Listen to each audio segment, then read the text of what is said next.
I've got some other questions for you, but I'm watching our time, and I know it's slipping away. Before we move on from Barefoot Dreams of Petra Luna, a relatively lazy question that I still like to throw out there, because I've always envisioned this as a show that if I were going to be on a show, how would I want that show to be? And I would like to have a blank space personally, so I try to make that available for you as well. What is a question you wish someone had asked you about this book? So let's pretend I ask it, and then you go ahead and answer it. Oh my goodness, that's a good one. Oh, it's going to take me a minute here to think. Well, free space. Huh. Let me see. I've never been asked that, so I've been asked a lot of questions, but not that one. Let me see.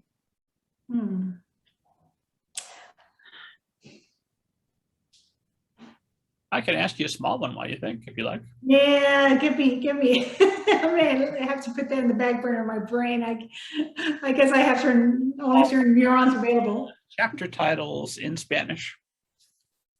The title in Spanish, you said? I'm sorry? Chapter titles. I noticed were in Spanish. I was just curious.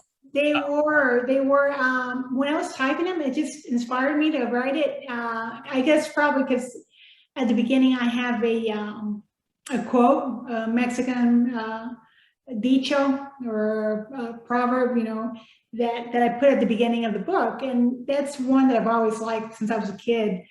And I'll read it to you in English, and it says, I know it in Spanish by heart, but the translation, it says, "There's no curse that lasts 100 years, nor a body that can endure it." And I like it because it's been 100 years, over 100 years since the Mexican Revolution. And there's people that argue, scholars that argue, whether the Mexican Revolution really ended ever or not, or if it's still going on right now. So that's when it makes you put that into perspective. The 100 years, there's not a curse that lasts 100 years. Well, is there? Is there not? Is it still going on? So I put that quote for there because of that reason. And that quote itself, the fact that it was in Spanish, later on, it just felt, like that was a direction I should take to name the theme of each chapter in Spanish. I felt it gave it a flavor. So, and more so because they're in Mexico. But it may change now that they're in America for book 2. Oh, so we'll have English titles and Spanish text? Well, certainly at least one edition, since you're doing the translation. All right. Did I buy you enough time to think up a question, or shall we move on to talk about writing habits and flying saucers?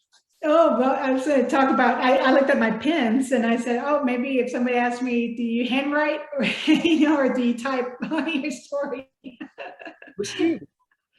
So, yeah, I guess my thing would be is that I love to brainstorm with paper and pen. I can't do it typing at all.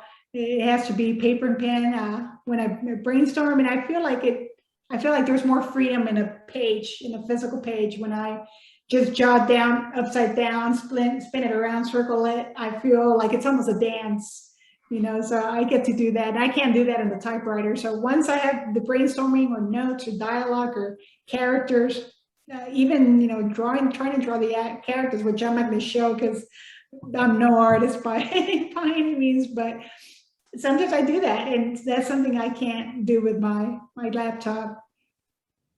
One day scholars are going to track all that stuff down and put it in the Alda P. Dobbs official library, where it will be available. Yeah. I used to do all handwriting for the plotting and the planning, and then sit down and type. But then I got to the point where I just couldn't read my own handwriting anymore. Yeah, me too. Sometimes I'm like, oh, what does that say? I can't believe it. I haven't handwritten anything other than just basic notes or maybe a grocery list in years now. Oh my goodness.